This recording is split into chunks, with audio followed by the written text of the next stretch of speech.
Hey, Bob Noel here with Thought Provokers. I found another interesting word on my dictionary screensaver the other day, and it captured something that I've studied a lot in communications with good people for a long time. And I just ran across it, I'd never heard it before. The dictionary word is genius personae. It's an ancient Roman Latin phrase that made it into English lexicons. The simplest definition is the pervading or dominant spirit of a person. They also employ genius loci, referring to a region or nation. The Roman philosophy, those guys were smart, was to understand the persona of a political leader or place before they negotiated or invaded. Okay, so much for my wordsmithing. Watch out now. You and I have a genius personae. Sorry, I'm not calling you a genius like Einstein. The genius of a person or created thing would be its essence or its dominant nature, the genius of it.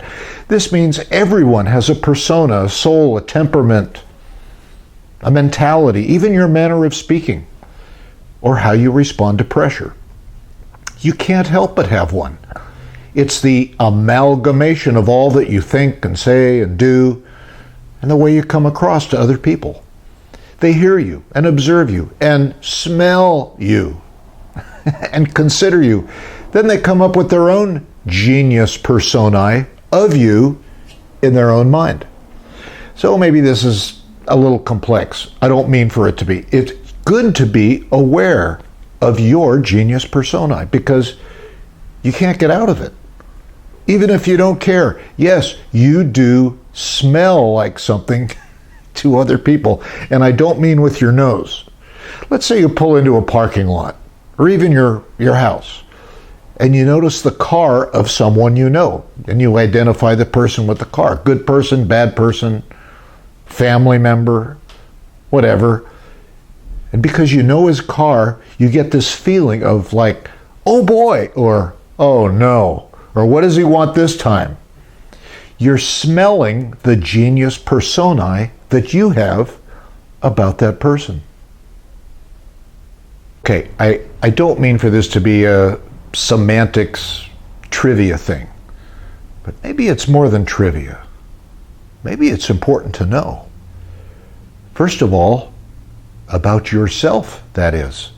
Now, I know self-aware has become kind of a cliche, and I know that you can be so self-aware that you're a self-absorbed narcissist, but I can also be so unself-aware that I'm clueless about how I affect other people.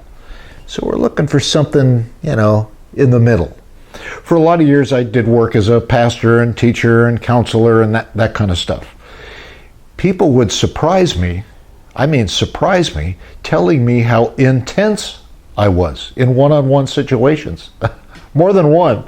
I don't think it was a compliment. In my mind and even in my intention, I was just listening very hard, with eye contact, with keen interest. It was the opposite of my intent to be irritating and certainly not intimidating. But I was unwittingly coming across with kind of a bumpy genius personae. I was aware of what I intended, but I wasn't very self-aware about how I was coming across. So I had to self-consciously make some adjustments. Now, you are who you are. I don't think you should try to change who you are. In fact, you can't. It says somewhere, can a leopard change its spots? Because he is what he is. You are made, and I am made, in my humble opinion, by my creator, your creator, to be who you are.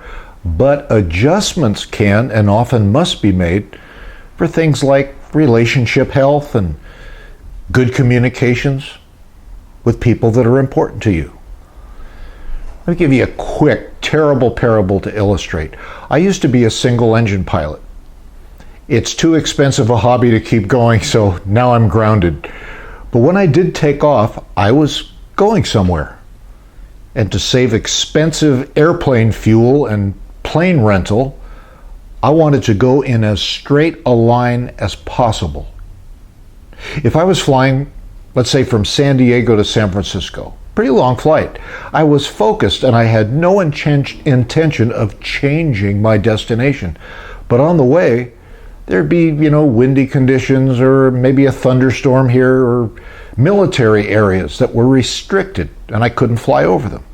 I didn't change my destination, but I had to adjust my straight line a few degrees here or there for a good conclusion. Adjustments, not change. Well, anyway, a healthy self-awareness is not an ego trip. And a good genius personae sometimes requires a good objective look at yourself. Me too. I've been doing personality and communication style profiling for this kind of stuff for over 20 years. If you're interested in a nudge or just some interesting information, shoot me an email. I'd be glad to show you an option or two. No charge for a little information or a brief chat. I'm Bob Nolan with Thought Provokers, and though you might not be Einstein, yes, you do have a genius personae. You be careful out there.